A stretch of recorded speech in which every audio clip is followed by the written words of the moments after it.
Hi friends, welcome to Vidya's kitchen. இன்றைக்கி நம்ம சேனலில் ஒயிட் சாக்லேட் ப்ரௌனி எப்படி செய்கிறதுன்னு தான் பார்க்க போகிறோம். வாங்க வீடியோக்குள்ளே போய் எப்படி செய்கிறதுன்னு பார்க்கலாம். ஃபஸ்ட்டு ஒரு பவுலில் 75 கிராம் அளவு ஒயிட் சாக்லேட்டை மெல்ட் பண்ணி எடுத்துக்கிறேன். டபுள் பாயிலிங் மெத்தடில் நீங்கள் மெல்ட் பண்ணி எடுத்துக்கோங்க. இப்போ இது ஒரு பவுலில் சேர்த்துட்டேன். இது கூடவே 50 கிராம் அளவு ரீஃபைண்ட் ஆயில் எடுத்திருக்கேன். உங்களுக்கு ஆயில் வேணான்னா நீங்கள் ஸ்கிப் பண்ணிவிட்டு இதுக்கு பதிலாக 50 கிராம் அளவு பட்டர் சேர்த்துக்கலாம்.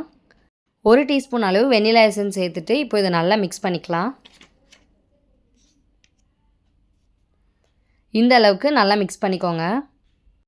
இப்போ இதில் ரூம் டெம்பரேச்சரில் இருக்க ஒரு முட்டை சேர்த்துக்கிறேன். சேர்த்துட்டு இதை ஒரு தடவை நல்லா கலந்து விட்டுக்கலாம்.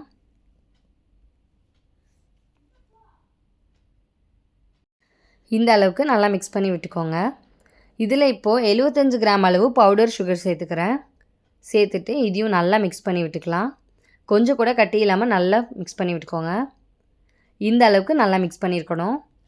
டார்க் சாக்லேட் டேஸ்ட் பிடிக்காதவங்க எல்லோரும் கண்டிப்பாக இதை ட்ரை பண்ணி பாருங்கள். ஒயிட் சாக்லேட் ப்ரௌனி ரொம்ப சூப்பராக இருக்கும்.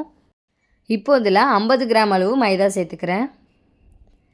கூடவே 20 கிராம் அளவு மில்க் பவுடர் சேர்த்துக்கிறேன். இப்போ இதை நல்லா சலிச்சு விட்டுக்கோங்க. நம்ம ஃபைன் பவுடராக சலிச்சிட்டு சேர்த்தாச்சு. இதே இப்போ ஒரு தடவை நல்லா மிக்ஸ் பண்ணி விட்டுக்கலாம். கொஞ்சம் கூட கட்டி இல்லாமல் நல்லா மிக்ஸ் பண்ணி விடணும். இதில் இப்போது 1 டேபிள் ஸ்பூன் அளவு பால் சேர்த்துக்க போகிறேன்.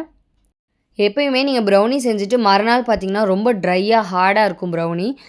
இந்த மாதிரி 1 டேபிள் ஸ்பூன் அளவு பால் சேர்த்து நல்லா கலந்து விட்டுக்கிட்டிங்கன்னா மறுநாள் நீங்கள் சாப்பிடும்போது கூட ப்ரௌனி வந்து ரொம்ப சாஃப்டாக இருக்கும். இப்போ நம்ம பேட்டர் ரெடி ஆகிடுச்சு. நம்ம ரெடி பண்ண அளவுக்கு வந்து 7 இன்ச் ஸ்கொயர் டின் தான் வந்து கரெக்டாக இருக்கும். என்கிட்ட 7 இன்ச் டின் இல்லாததுனால நான் கொஞ்சம் பெரிய சைஸ் டின் எடுத்து அதில் பட்டர் ஷீட் அந்த மாதிரி பாதிக்கு மடித்து விட்டுட்டு நான் இந்த பேட்டரை அதில் சேர்த்துக்கிறேன். உங்கள்கிட்ட டூத்பிக் இல்லாட்டி இந்த மாதிரி ஸ்டிக்கர் இருந்ததுன்னா இந்த மாதிரி பண்ணி விட்டிங்கன்னா உள்ளே இருக்க ஏர் பபிள்ஸ் எல்லாமே வந்துடும். இப்போது இந்த கேக் ட்ரேவை நீங்கள் ப்ரீஹீட் பண்ண அவனில் 180 டிகிரி செல்சியஸில் 20 to 25 மினிட்ஸ் வரைக்கும் வச்சு நீங்கள் பேக் பண்ணி எடுத்திங்கன்னா சூப்பரான ப்ரௌனி ரெடி ஆகிடும். எப்பயுமே ப்ரௌனியை சூடாக கட் பண்ணவே கூடாது. நல்லா கம்ப்ளீட்டாக அது கூல்டவுன் ஆனதுக்கப்புறம் தான் நீங்கள் கட் பண்ணணும். இந்த ப்ரௌனி கம்ப்ளீட்டாக சூடு ஆறுனதுக்கப்புறமாட்டி தான் நான் டீமோல்டே பண்ணுறேன். இப்போது இதை உங்களுக்கு பிடிச்ச சைஸில் நீங்கள் கட் பண்ணிக்கலாம். கட் பண்ணுறதுக்கே எவ்வளோ அழகாக வருது பாருங்கள். ரொம்ப சாஃப்ட் அண்ட் ஃபஜ்ஜியாக சூப்பராக இருந்தது இந்த ப்ரௌனி. நீங்களும் கண்டிப்பாக அதை ஒரு டைமாவது ட்ரை பண்ணி பாருங்கள். உங்களுக்கும் இது ரொம்ப பிடிக்கும். ட்ரை பண்ணி பார்த்துட்டு உங்கள் கமெண்ட்ஸை சொல்லுங்கள். வேறு எந்த ரெசிபீஸில் டவுட்ஸ் இருந்தாலும் நம்ம சேனலுக்கு நல்ல இன்ஸ்டா அக்கௌண்ட் லிங்கை ஃபாலோ பண்ணி உங்கள் டவுட்ஸ்லாம் கிளியர் பண்ணிக்கோங்க. இன்ஸ்டா அக்கௌண்ட் லிங்கை கீழே டிஸ்கிரிப்ஷன் பாக்ஸில் தரேன். இன்றைக்கி நம்ம சேனலில் போட்டிருந்த வீடியோ உங்களுக்கு பிடிச்சிருந்தா லைக் பண்ணுங்கள், கமெண்ட் பண்ணுங்கள், ஷேர் பண்ணுங்கள், சப்ஸ்கிரைப் பண்ணுங்கள். மறக்காமல் பக்கத்தில் உள்ள பெல் ஐக்கானையும் ப்ரெஸ் பண்ணிக்கோங்க.